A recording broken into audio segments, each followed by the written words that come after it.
Tuhan pimpin. Kita coba mempelajari Injil Markus. Bagaimana kita menafsirkannya dan bagaimana kita mengkhotbahkannya. Mari kita coba lihat saja dulu Injil Markus, kita baca ya. Mari kita lihat Markus pasal yang pertama. Sesudah itu nanti bahan kuliahnya yang sudah saya kirim kita baca dan kita coba mulai mengertikannya. Injil Markus. Ya, Injil Markus ini ada 16 pasal ya. Jadi mari kita baca Injil Markus ini. Kita akan baca ayat 1 sampai ayatnya yang ke-11. Kalau boleh kita baca semua juga karena enggak terlalu panjang. Baru nanti kita masuk penjelasannya. Kita kuliah Injil Markus ini cuma 1 jam. Hari kita berdoa. Adalah kesukaan kami mempelajari firman-Mu yang kekal itu. Karena dengan firman itulah Tuhan menciptakan langit dan bumi. Dan dengan firman itulah kami bisa hidup di bumi. Firman-Mu itulah yang menghidupkan kami. Karena itu dengar rendah hati kami mengucap syukur dan memohon supaya Tuhan mengajari kami dan itu menjadi bagian kami. Terpujilah nama-Mu kalau Engkau masih memberikan hari yang baik ini. Kami sehat, masih lepas daripada malapetaka yang sedang melanda dunia ini, kutuk yang sedang menyusahkan kami di bumi. Karena itu kami mengucap syukur kalau masih Tuhan menghiburkan kami malam ini dengan firman-Mu ini. Kami mengenal Yesus Tuhan kami. Berkatilah kami. Amin. Mari kita baca dulu nanti kita jelaskan ya. Yohanes Pembaptis. Inilah permulaan Injil tentang Yesus Kristus Anak Allah. Seperti ada tertulis dalam kitab Nabi Yesaya. Lihatlah, aku menyuruh utusanku mendahului engkau. Ia akan mempersiapkan jalan bagimu. Ada suara orang yang berseru-seru di padang gurun. Persiapkanlah jalan untuk Tuhan. Luruskanlah jalan baginya. Demikianlah Yohanes Pembaptis tampil di padang gurun dan menyerukan, bertobatlah dan berilah dirimu dibaptis, dan Allah akan mengampuni dosamu. Lalu datanglah kepadanya orang-orang dari seluruh daerah Judea dan semua penduduk Yerusalem. Dan sambil mengaku dosanya, mereka dibaptis di sungai Yordan. Kalau sampai di sini kita baca, apa kesan kita ya? Saya ulangi sebelum kita memulainya. Saya ulangi dari atas. Inilah permulaan Injil tentang Yesus Kristus Anak Allah. Ini permulaannya ya. Jadi dia mulai dari berbicara soal permulaannya. Jadi Injil Markus tidak dimulainya dari Yesus lahir di kandang domba. Tapi dimulainya dari kitab Nabi Yesaya yang telah menubuatkan tentang kedatangan Nabi Yohanes Pembaptis untuk mempersiapkan jalan bagi Tuhan. Dan isi khotbah Yohanes Pembaptis itulah ayat 4. Bertobatlah dan berilah dirimu dibaptis, dan Allah akan mengampuni dosa. Jadi Injil itu ada 2 yang sangat utama, bertobat dan pengampunan dosa. Nanti kita bisa tanya, kenapa dia membicarakan soal pertobatan dan pengampunan dosa?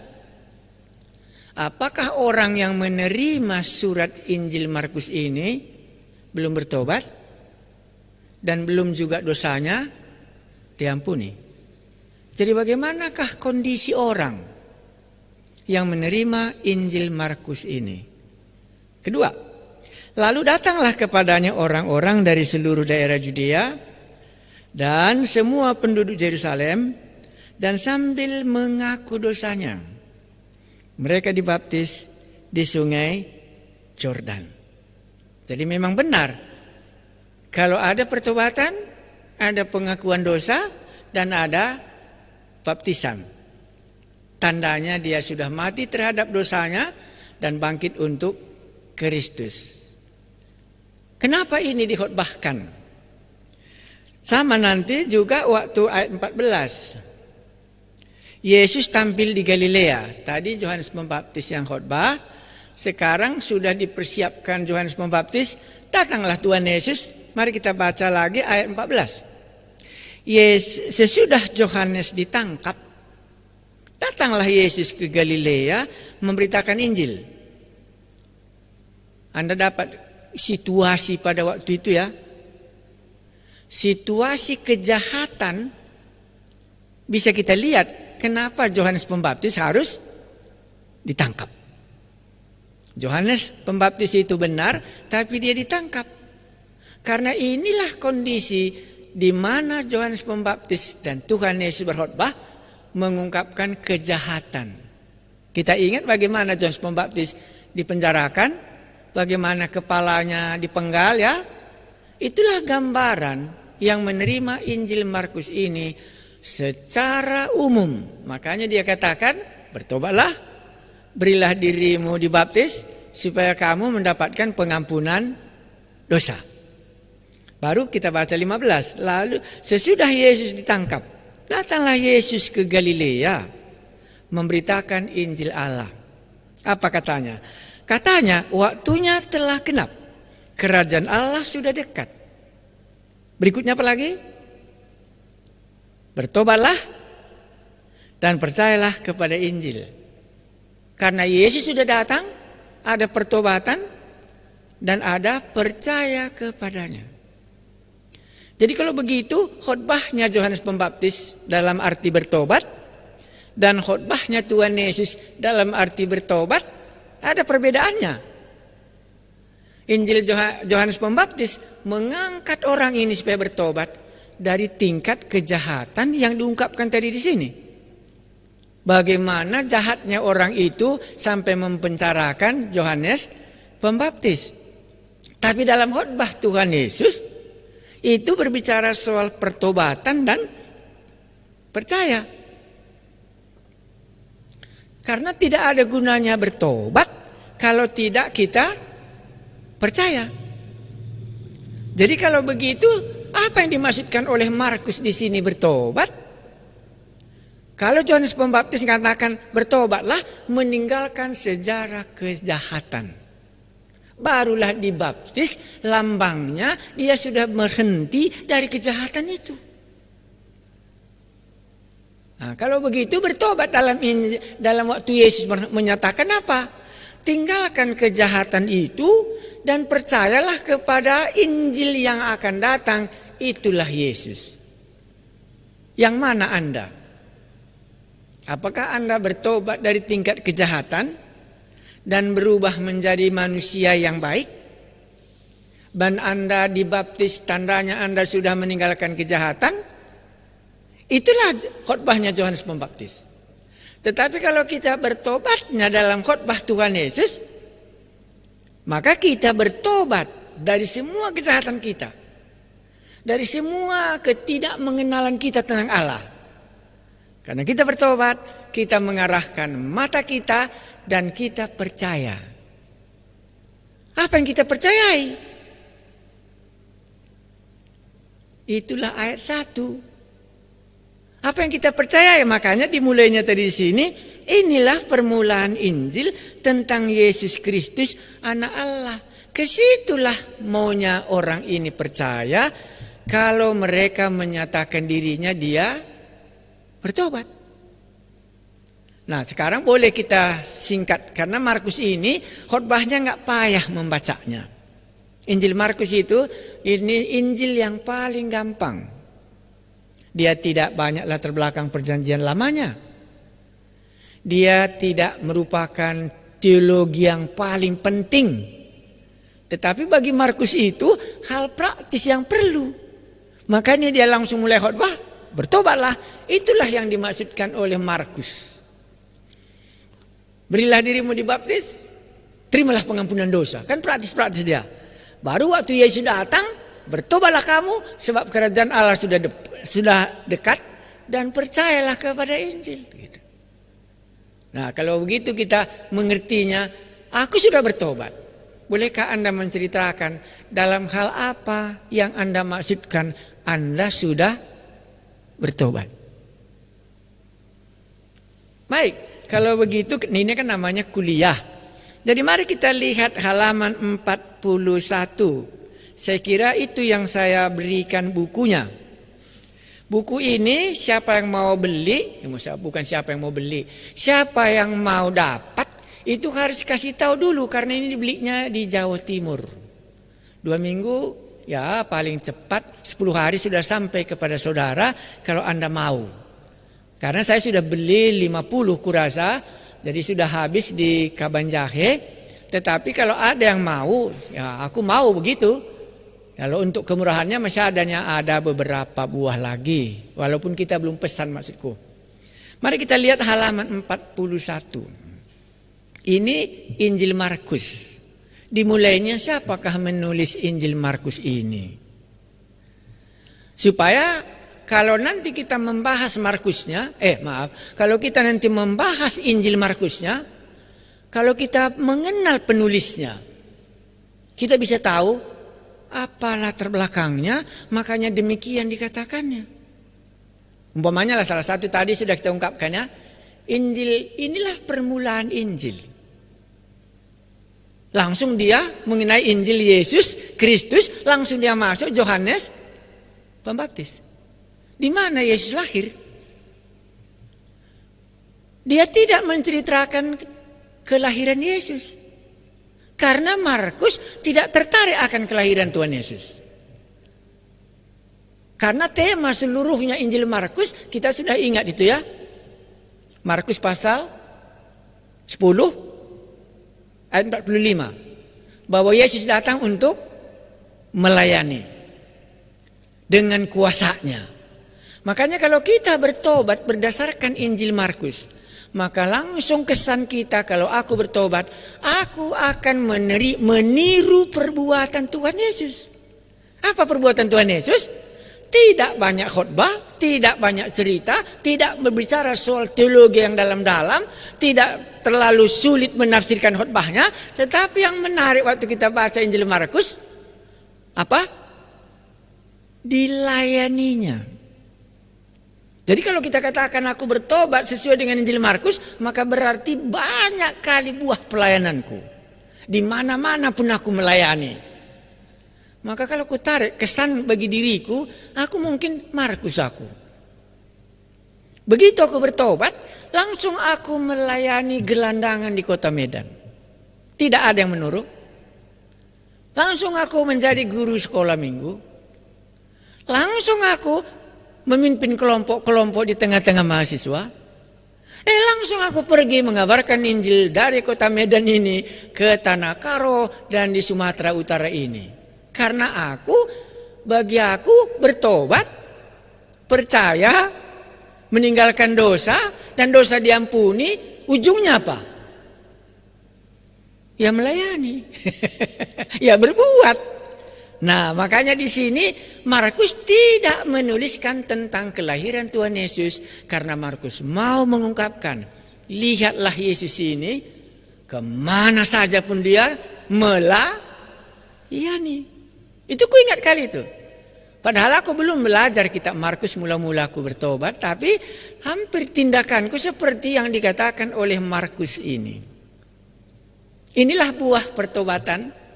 Inilah buah dosa diampuni. Inilah buah orang yang percaya. Kita lanjutkan. Ya, ini tadi penulisnya ya. Jadi dari mana kita kenal si Markus ini? Dia bukan rasul ya. Markus itu bukan rasul. Jadi yang menulis Injil 2 rasul, 2 tidak rasul.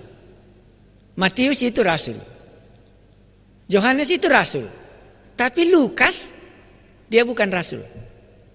Tetapi dia menulis Injil Lukas. Markus juga sama. Dia bukan yang dipilih oleh Tuhan Yesus. Tetapi dia juga menulis Injil Markus.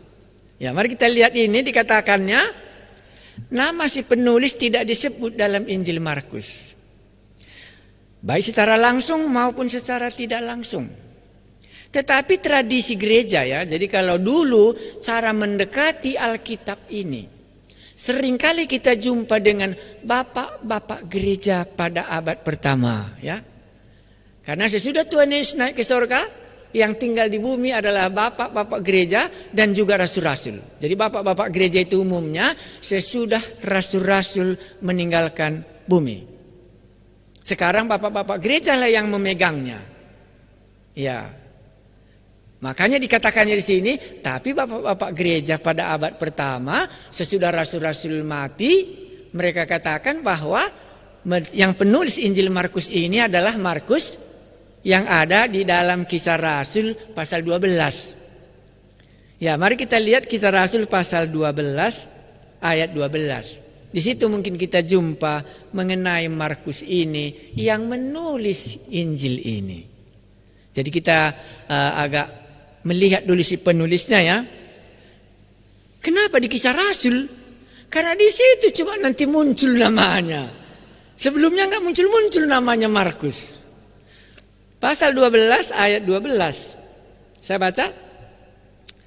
Dan setelah berpikir sebentar, pergilah ia ke rumah Maria, ibu Yohanes yang disebut juga Markus. Di situ banyak orang berkumpul dan berdoa. Tahu cerita ini? Atau belum tahu? Ini pasti Anda katakan cerita tentang Petrus dilepaskan dari penjara waktu di Yerusalem. Jadi ini namanya kan disebut ya. Dan setelah berpikir sebentar, siapa yang berpikir sebentar ini? Ingat ya, siapa yang berpikir sebentar itu? Enggak bisa?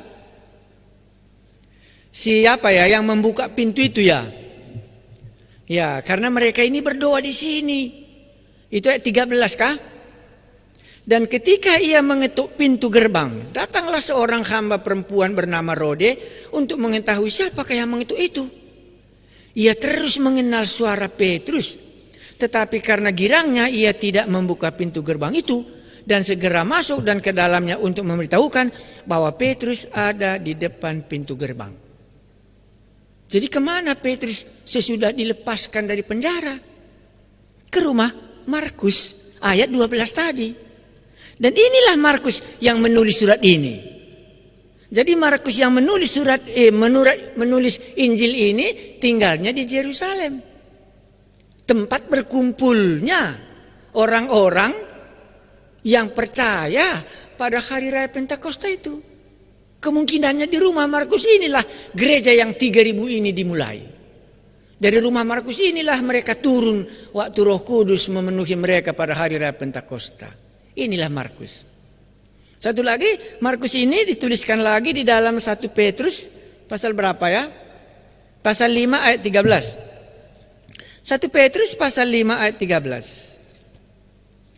1 Petrus pasal 5 ayat 13. Ya. 1 Petrus pasal 5 ayat 13. Saya baca. Salam kepada kamu sekalian dari kamu yang terpilih, yang di Babylon, dan juga dari Markus anakku. Jadi Markus ini anaknya Simon Petrus.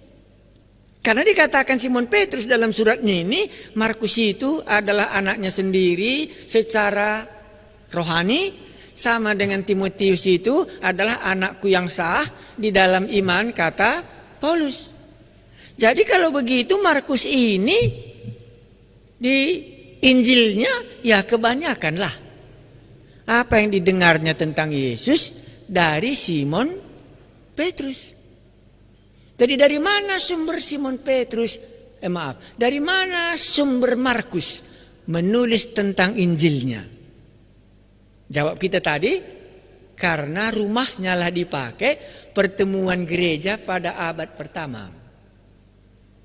Makanya begitu Petrus dilepaskan dari tangan Herodes, Petrus pergi ke rumah Markus, di mana gereja sedang berdoa buat Markus, di mana gereja berdoa untuk Simon Petrus, dan Simon Petrus dilepaskan, lepas dari penjara, dan Petrus pergi ke rumah Markus ini.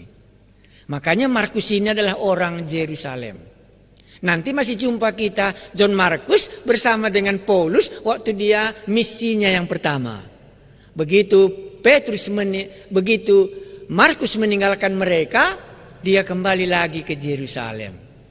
Jadi inilah sumber dari mana Markus mendengar cerita tentang Yesus. Karena di rumahnya orang itu kumpul dan dia adalah anak rohaninya Simon Petrus. Maka sering juga dikatakan Injil Markus ini adalah Injilnya Petrus. Petrus tidak menulis Injil. Paulus pun tidak menulis Injil. Tapi Petrus ini menceritakan tentang Yesus, Markuslah yang menuliskannya. Makanya gaya bahasa Markus, sehingga nanti kalau Anda baca surat Petrus, tak jauh berbeda.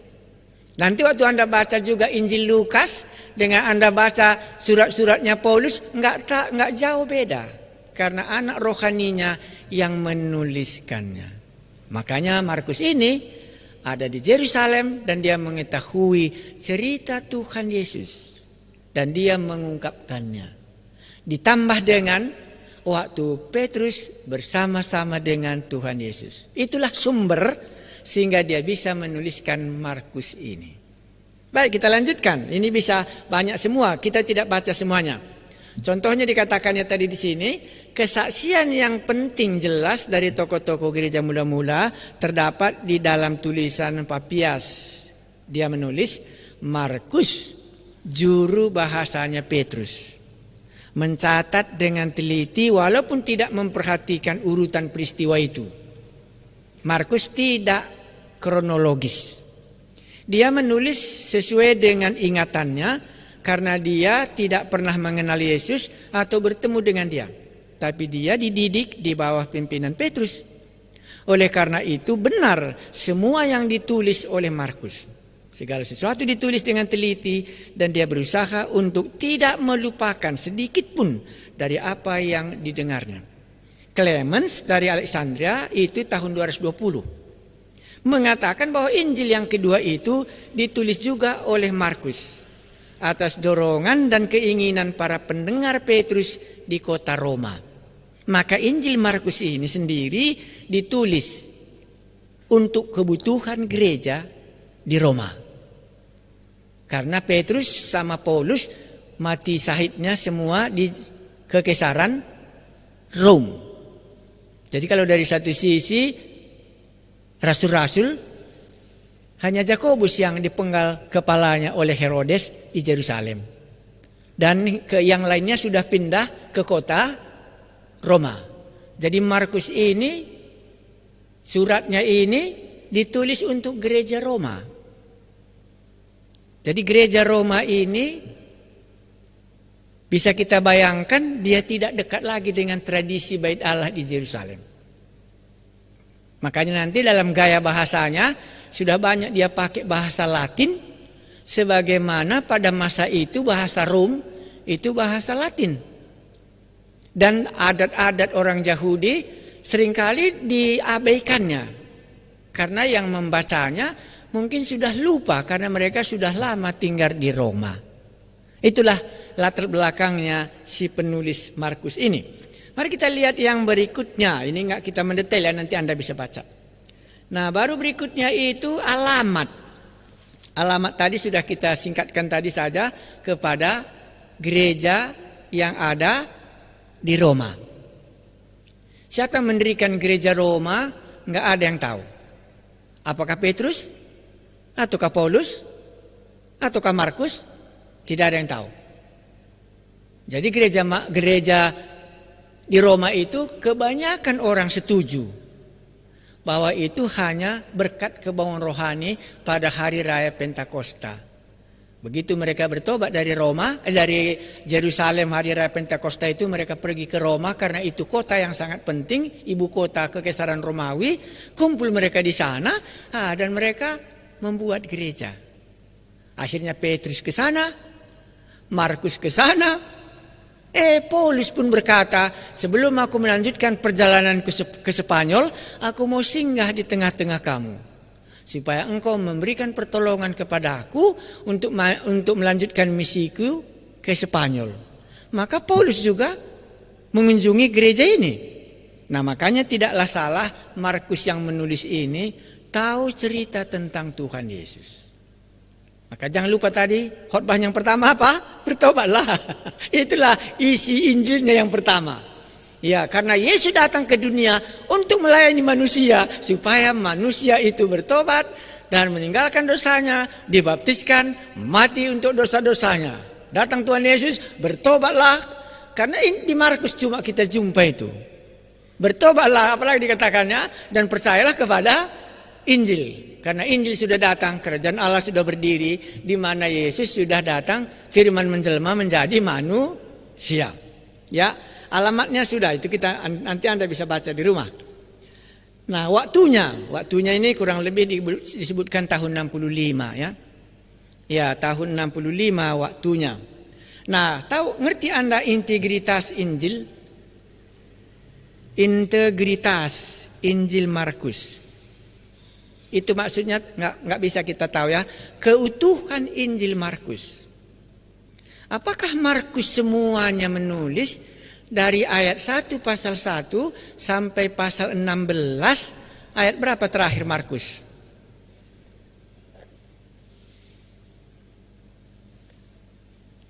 Ayat 20 ya.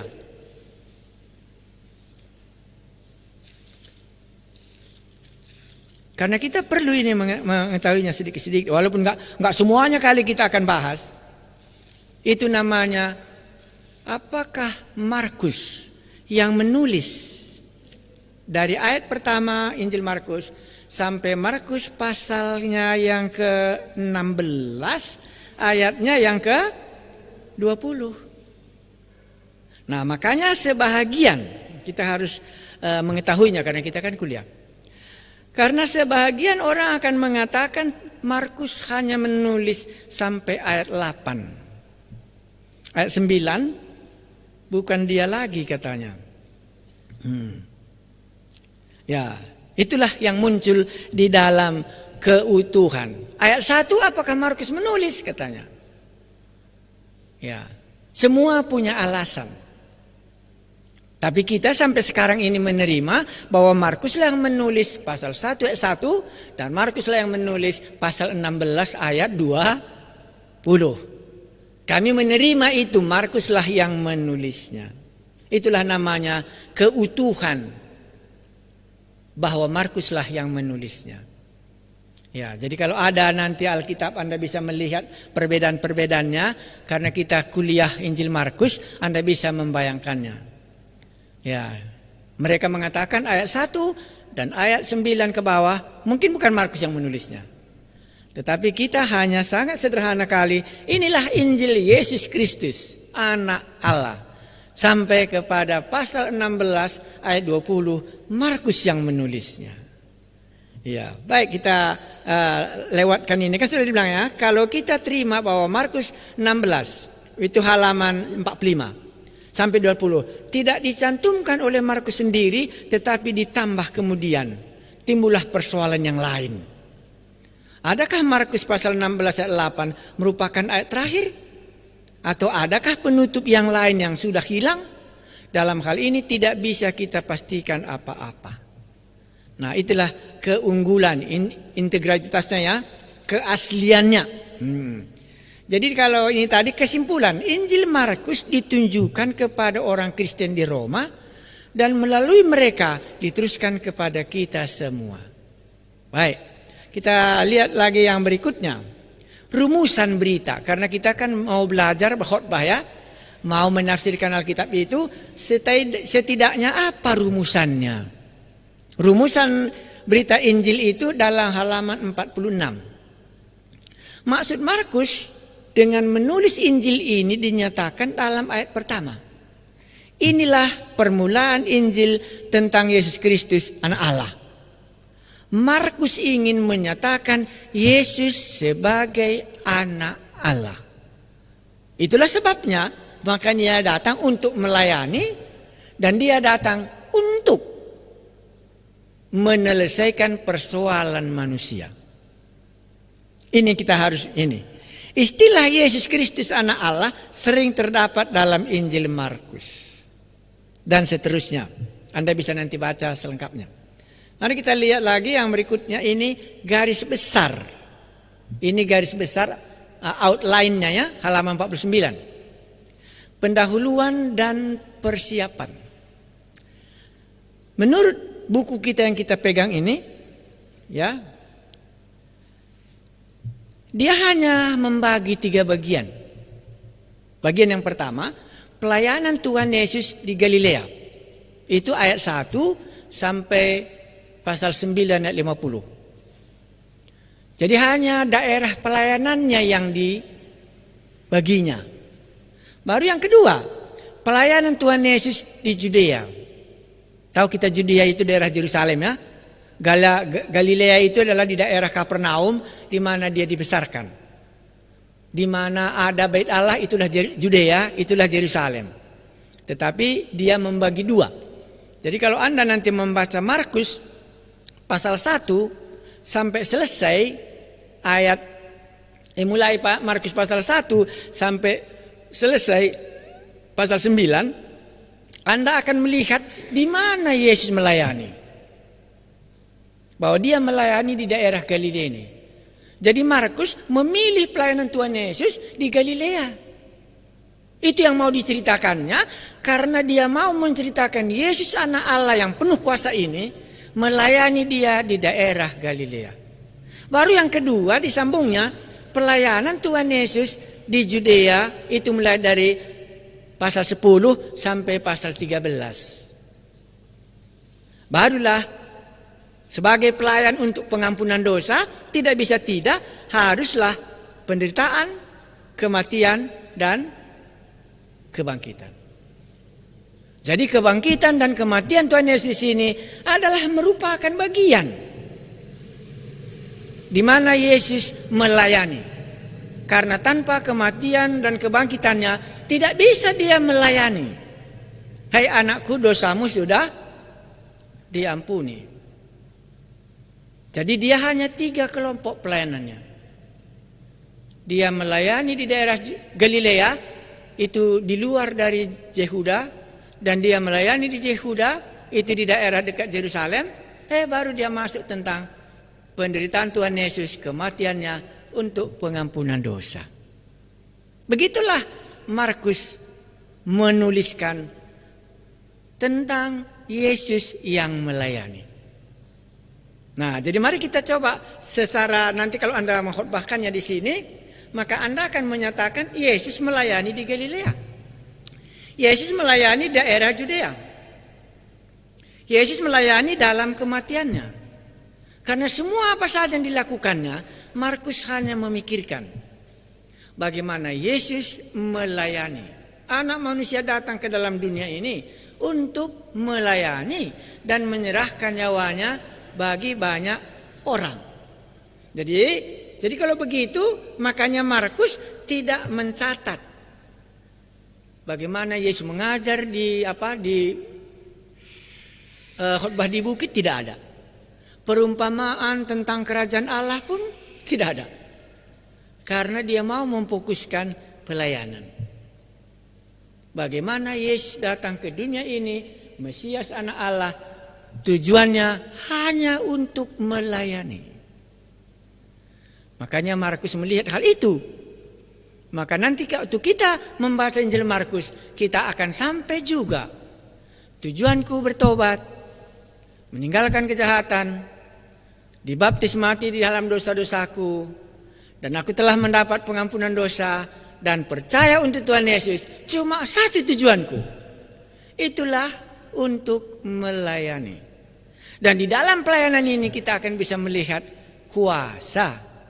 Karena kalau kita melayani tanpa kuasa, ya itu namanya mati konyol. Maka kuasa Yesus di sini bisa kita lihat dalam semua pelayanannya. Ya, sampai di sinilah saya rasa dulu. Ya, walaupun nanti ada yang sulit, ya aku rasa nggak ada sulit. Kenapa kamu katakan nggak ada sulit? Karena Markus tidak punya latar belakang perjanjian lama. Markus melulu mau memberitakan Injil kepada orang Rom yang tidak mengetahui adat istiadat orang Yahudi. Dia tidak tahu tentang Nikodemus harus dilahirkan kembali. Enggak ada itu. Ya, jadi jauh lebih gampang waktu kita membaca Injil Markus dengan pikiran melayani. Yang kedua, ini bukan dari buku yang kita baca ini. Saya akan ada sumber buku yang lain. Nanti Anda bisa melihatnya. Dia mengatakan Injil Markus ini sama dengan kitab Keluaran. Di dalam kitab Keluaran kita melihat umat Israel yang dibawa keluar dari tanah Mesir supaya mereka lepas dari perbudakan. Dan dibawa Allah mereka menjalani padang gurun. Dibawa Allah mereka ke tanah Kanaan. Dan dibawa Allah mereka selama di padang gurun 40 tahun tidak kekurangan kuasa Allah memelihara umat ini. Maka dia katakan Injil Markus sama. Injil Markus ini akan membawa orang yang ada di dalam perbudakan. Karena pada masa ini Rom menjajah orang Israel. Rom inilah menjajah mereka. Jadi apalagi yang menjajah? Berhala mereka menjajah. Maka tidak sedikit kita jumpa orang kerasukan di tengah-tengah Injil Markus. Karena dibayangkannya orang-orang yang sudah di dunia ini harus dikeluarkan. Karena mereka telah ada di bawah tekanan penjajahan kuasa kegelapan. Dan harus dikeluarkan daripadanya.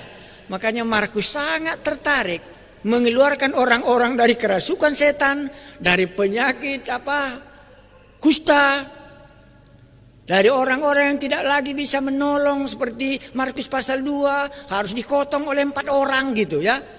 Nah, karena si penulis bermaksud Injil Markus ini kalau Anda baca dengan dasar background apa yang dibuat Allah kepada umat Israel di Mesir, membawa mereka keluar dari perbudakan ini supaya mereka beribadah. Itu ada di dalam Injil Markus. Anda langsung ingat Markus pasal 5, itulah contohnya. Ingat cerita Markus pasal 5 ya. Orang Garasa kerasukan setan. Sesudah dia dilepaskan oleh Tuhan, orang Garasa katakan apa? Aku mau mengikut Tuhan. Kurasa nggak salah ya. Tetapi Tuhan Yesus katakan engkau tidak boleh ikut. Tapi pergilah engkau kepada saudara-saudaramu dan kepada kampungmu sendiri. Ceritakanlah kepadanya perbuatan Allah yang telah engkau alami. Kalau ini kita padukan dengan Markus tadi untuk melayani, maka Markus pasal 5 itu dua-dua dicakup. Dikeluarkan dia dari kuasa kegelapan supaya dia bisa melayani saudaranya sendiri. Jadi setiap kali kita membaca Injil Markus dengan konsep dua hal ini. Bahwa Tuhan Yesus datang seperti Musa, membebaskan umat Israel yang sedang dibelenggu oleh banyaknya berhala. Itulah salah satu di Mesir kan berhala paling banyak. Ya, jadi makanya banyak kali berhala. Pasal 1 kita sudah jumpa orang kerasukan setan di bait Allah. Itulah Markus lihat bagaimana setannya di Mesir. Langsung mujizat-mujizat terjadi semua, mantra-mantra semua keluaran waktu Musa ke Mesir. Waktu Yesus masuk ke bait Allah, pasal 1. Nah, ini prinsip nanti waktu Anda membacanya. Maka pasal 1 kita langsung jumpa. Mari kita lihat buktinya supaya bisa semakin meresap introduction-nya ini. Nanti waktu Anda berkhotbah sudah bisa. Markus pasal 1. Itu sudah kita jumpa Yesus di rumah ibadat di Kapernaum. Kapernaum itu daerah Galilea. Mereka tiba di Kapernaum seorang hari Sabat. Yesus segera masuk ke rumah ibadat dan mengajar. Mereka takjub mendengar pengajarannya sebab ia mengajar mereka sebagai orang-orang yang berkuasa, ya, tidak seperti ahli Taurat. Pada waktu itu di dalam rumah bait Allah ada seorang yang kerasukan roh jahat. Langsung mujizat yang pertama di Injil Markus, sangat tertarik Markus. Bagaimana di Mesir, alih-alih jampi orang Mesir harus dihadapi Musa yang pertama. Maka di sini Yesuslah Musa di dalam perjanjian baru. Jadi Yesus yang di dalam perjanjian baru ini melepaskan mereka dari kuasa setan, tetapi bukan sampai di situ, harus sampai kepada pengampunan dosa. Itu cuma bedanya.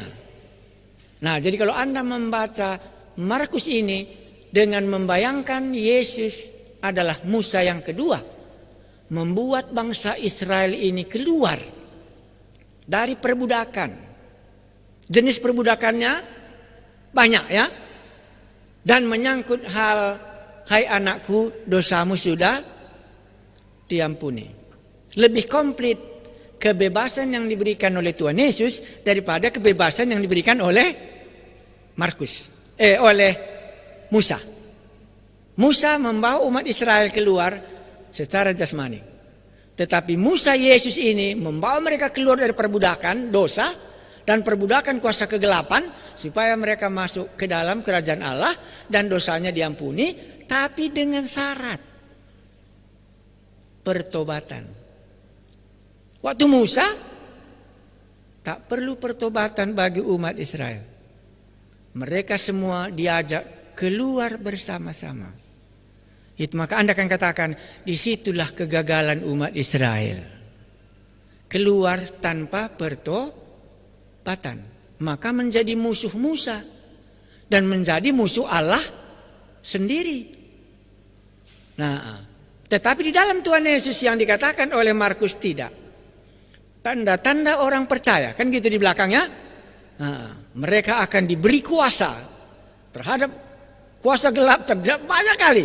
Karena itulah Rome. Mungkin Anda akan pernah menonton filmnya Ben-Hur. Ben-Hur itulah lambang yang berharap kepada Allah. Matusala itulah kebanggaan Rom pada waktu itu selama 400 tahun. Karena ini tadi ditulis kepada orang Israel yang ada di Roma yang bisa melihat kuasa yang begitu hebat. Dan di dalamnya inilah kuasa Yesus diungkapkan oleh Markus untuk membebaskan mereka dari semua perbudakan yang mereka alami. Mereka diperbudak oleh secara jasmani sebagai umat Israel di Mesir, diperbudak oleh kuasa dosa, diperbudak oleh iblis, semuanya bisa dilepaskan oleh Musa yang kedua ini. Nah, jadi kalau ada nanti mau pertanyaan, bolehlah ditanyakan. Saya ulangi apa yang kita pelajari malam ini, baru kita lanjutkan membacanya. Yang kita baca Markus. Markus ini bukan rasul. Jadi dari mana dia tahu cerita Tuhan Yesus? Dia tahu cerita Tuhan Yesus karena rumahnya di Yerusalem. Jadi kesitulah orang-orang yang datang hari raya Pentakosta dan didengarnya lah semua cerita ini. Baru satu lagi dari Simon Petrus, anakku yang sah katanya tadi dalam 1 Petrus pasal 5 ayat 13. Jadi apa yang diceritakan oleh Petrus kepadanya, itulah ditulisnya tentang cerita Yesus. Kesannya tentang Yesus, kan gitu tadi kita ya. Kesannya tentang Yesus, inilah permulaan. Tentang Injil Yesus Kristus Allah, itulah kesannya yang pertama. Saya tambahkan yang agak sulit. Karena Petrus mengenal Yesus. Yang paling pertama sekali adalah, pergilah daripada aku Tuhan karena aku ini orang berdosa. Lukas pasal 5 itu. Nah, dan inilah diceritakannya. Bagaimana berkuasanya. Makanya Petrus juga bertobat. Karena kuasa Allah yang nyata dalam hidupnya. Dan dia tidak ditolak oleh Tuhan Yesus. Waktu dia sudah mengakukan dosanya. Makanya tadi bertobatlah. Supaya dosamu dapat diampuni. Dan berilah dirimu dibaptis. Dan bertobatlah. Dan percayalah kepada Injil. Supaya kamu dapat dimerdekakan. Dari perbudakan yang ada di dalam dunia ini. Jadi waktu Anda nanti membaca Injil Markus, tidak bisa Anda lupa ini perbudakannya apa? Dan bagaimana Tuhan Yesus membebaskan dia dari perbudakan ini? Di mana iman mereka muncul? Karena tadi kan harus menyangkut imannya. Ada pertobatan, ada baptisan, ada pengampunan dosa. Tuhan Yesus katakan bertobatlah dan percayalah kepada Injil sebab kerajaan Allah sudah dekat. Di mana dia percayanya? Nah, maka dalam waktu kita membaca Markus pasal 2 umpamanya, Yesus melihat iman orang ini. Akhirnya Tuhan Yesus katakan, "Hai anakku, dosamu diampuni." Karena Markus mau melihat muncul iman orang ini kalau Yesus sudah membebaskan dia. Sangat bertolak belakang sekali dengan Musa yang membawa umat Israel keluar dari tanah Mesir, tak pernah muncul imannya. Bahkan Musa sendiri pun tidak masuk ke tanah Kanaan karena dikatakan dalam Bilangan pasal 21 itu, karena Musa tidak percaya. Di dalam Injil Markus hal itu kita tidak temukan. Hal itu akan membawa orang percaya kepada Injil, kepada Yesus Kristus menjadi Mesias, anak Allah. Baik, kalau begitu inilah sangat sederhana. Nanti Anda ulangi baca penjelasannya ini. Kalau nanti ada yang masih kurang, boleh kita tanyakan dari segi latar belakangnya. Nah, sekarang kita mencoba mengkhotbahkannya. Kan itu tadi tujuan kita ya. Nah, mari kita membaca Markus pasal 1. Kita mulai tadi yang sudah kita singgung sajalah. Jangan payah. Itu ayat 21. Markus 1 ayat 21. Yesus dalam rumah ibadat di Kapernaum. Inilah permulaan Yesus khotbah. Kalau di Injil Markus. Ya, jadi dia khotbahnya di Bait Allah di Kapernaum. Di mana Oh, sebelumnya. Jangan lupa surat ini tadi ditulis kepada gereja yang ada di Roma. Itu langsung kita bayangkan. Apa gunanya ini bagi orang Roma? Itu maksudnya ya. Ya, karena mereka nanti yang membacanya kan begitu. Ya, sama dengan kita sekarang membacanya. Yesus dalam rumah ibadat di Kapernaum. Anda coba perhatikan. Apa yang ada di dalam Bait Allah di Kapernaum ini? Supaya nanti bisa kita bandingkan apa yang ada waktu mereka masih ada di Mesir. Apa yang ada di tengah-tengah umat Israel pada waktu itu. Di mana Yesus datang. Walaupun mereka orang beribadah. Mereka tiba di Kapernaum. Setelah hari Sabat mulai, Yesus segera masuk ke dalam rumah ibadat dan mengajar. Diikutinya ibadah hari Sabat. Itu yang kita baca ya. Maka gereja di Rom kemungkinannya pada waktu itu hari Sabat mereka beribadah. Berikutnya, mereka takjub mendengar pengajarannya. Ini kesan yang pertama. Sebab ia mengajar mereka sebagai orang yang berkuasa, tidak seperti ahli-ahli Taurat. Langsung ada perbandingan antara Taurat dengan Yesus. Kalau Musa antara ahli jampi dengan Musa. Pada waktu itu di dalam rumah ibadat itu ada seorang yang kerasukan roh jahat. Orang itu berteriak. Jadi rumah ibadat orang Yahudi ini sudah setanan di dalam. Itu mau diceritakannya, bobroknya keadaan rumah ibadat pada waktu ini yang perlu dilepaskan. Itu jangan kita lupa. Bobroknya, makanya khotbahnya tadi apa? Bertobatlah, kan gitu ya. Saking bobroknya sudah. Orang beribadah di Bait Allah, kok ada setanan di situ? Itu menunjukkan kebudayaan gereja yang sudah bobrok kali di Kapernaum waktu masa Tuhan Yesus ada di bumi. Penyembahan berhala sudah sangat merajalela. Baru berikutnya, apa urusanmu dengan kami, hai Yesus orang Nazaret? Setan itu mengenal Yesus orang Nazaret, itu yang mau diungkapkannya. Walaupun mungkin umat Israel belum kenal dia, tapi duluan setan mengenal Yesus. Itu di sini yang mau kita ungkapkan. Engkau datang hendak membinasakan kami. Aku tahu siapa engkau. Itu yang kudus dari Allah. Jadi Markus menyatakan pengakuan setan ini, Yesus itu yang kudus dari Allah, yang ada di Bait Allah. Walaupun orang-orang yang ada di situ belum menerimanya. Jadi Markus mau bahwa pengakuan orang kerasukan setan terhadap Yesus itulah nomor 1 yang dicatatnya. Ya, Jadi hari ini pun jangan kita heran orang gereja tidak mengakui Yesus itu adalah yang kudus, yang berasal dari Allah, Allah satu-satunya yang menciptakan langit dan bumi. Mungkin Anda akan heran waktu Anda mendengar orang gereja tidak memiliki iman yang demikian. Berarti kalau itu terjadi kita langsung mengakuinya bahwa oh ini sudah pernah terjadi dulu masa Tuhan Yesus di dalam Injil Markus di dalam kekaisaran Romawi. Kelima. Ayat 25, tetapi Yesus menghardiknya katanya, diam, keluarlah daripadanya. Tidak mau dia perpanjang, karena tujuannya tadi apa? Melayani, supaya pelayanan ini selesai.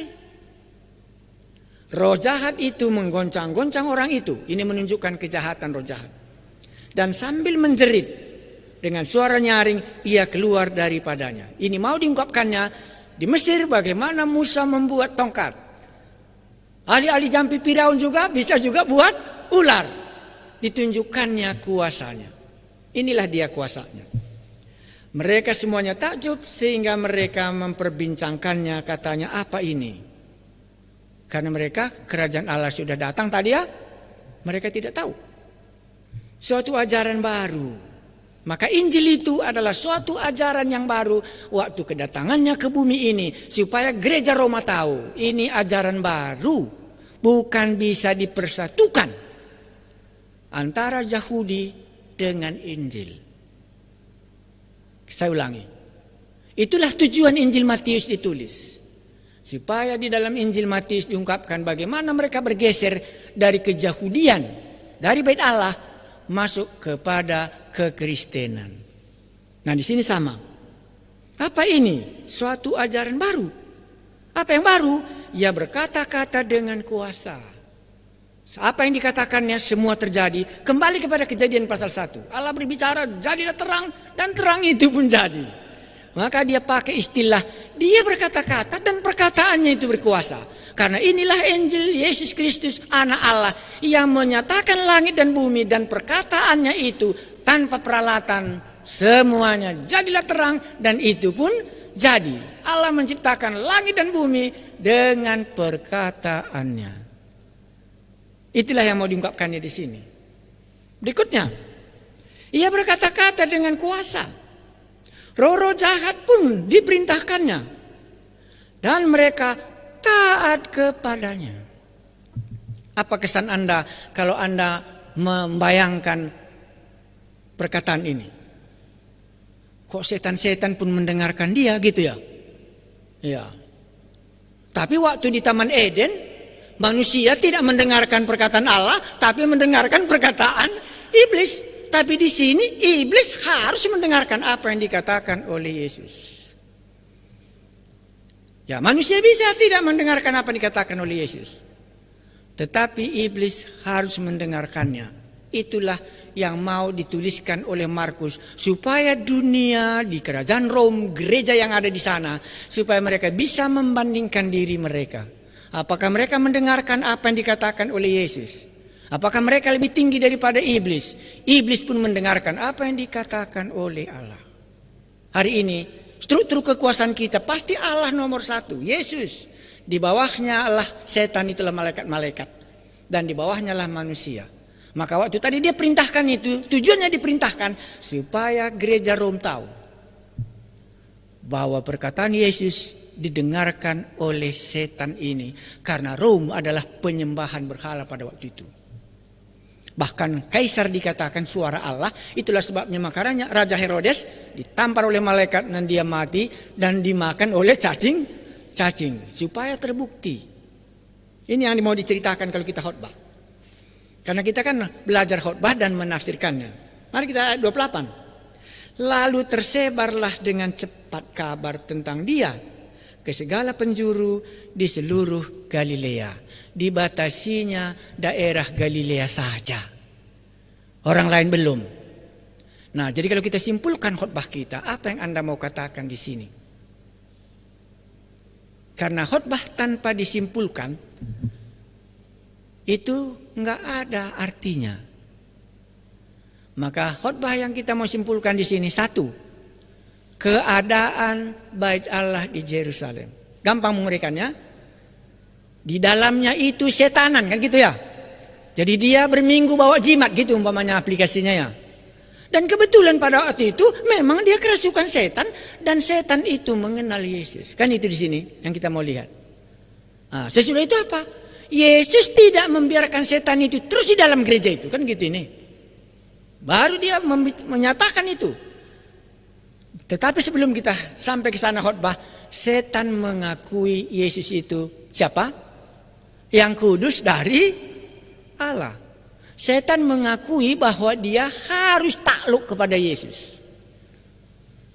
Makanya dia katakan, keluarlah kau daripada orang ini, dan dia langsung apa? Ya keluar.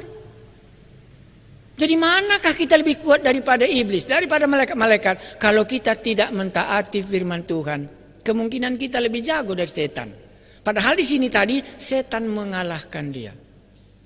Baru kusimpulkan, Yesus datang untuk membebaskan. Musa untuk membebaskan orang Israel dari tanah Mesir. Yesus datang untuk membebaskan. Inilah ceritanya. Dia membebaskan yang pertama sekali orang kerasukan setan. Karena musuh manusia yang terbesar dalam kitab Kejadian pasal 3. Waktu Adam dan Hawa dibohongi oleh iblis sendiri. Dan sekarang dia yang di Taman Eden dulu datang ke bumi, itulah sebabnya makanya langsung dikenalnya dan ditolongnya lah orang ini. Adakah di antara kita? Nah, inilah penutup khotbah ya. Adakah di antara kita yang sedang dijajah, dikuasai oleh kuasa kegelapan yang sebentar lagi membawa Anda ke neraka malam ini? Mau menerima Yesus, melayani Anda supaya Anda keluar dari penyembahan berhala itu. Kesaksiannya tadi, setan-setan pun mendengarkan perkataannya, maka tersiarlah berita itu. Itulah sebabnya, maka gereja kemana-mana sudah sampai di Roma, bukan saja di Yerusalem, sudah tersiarlah kabar Injil itu. Jadi Injil ini berkembang karena memang dia punya kuasa. Yesus Kristus, Injil Anak Allah, membebaskan kita daripada belenggu kuasa kegelapan. Amin. Gitu. Jadi kita berdoa. Oke, gitulah nanti Anda waktu menyampaikannya. Iya. Kami telah belajar bagaimana Markus menceritakan Injil. Tolonglah kami waktu kami menceritakannya supaya terjadi juga kuasa. Tidak sama dengan orang-orang Farisi berkhotbah. Tetapi orang yang dibelenggu karena Yesus datang untuk melayani. Dan Yesus datang untuk membebaskan seperti Musa. Malam ini kami mengucap syukur. Kalau ada di antara kami, walaupun dia di bait Allah, walaupun dia datang ke rumah ibadat, tetapi masih setan di dalam hatinya. Dia bawa jimat. Itulah sebabnya Tuhan Yesus melayani dia. Terima kasih Tuhan Yesus. Kami telah mendengar apa yang Engkau perbuat. Dan perbuat jugalah di tengah-tengah kami hari ini. Yesus Kristus Tuhan, dalam nama-Mu lah kami berdoa. Amin.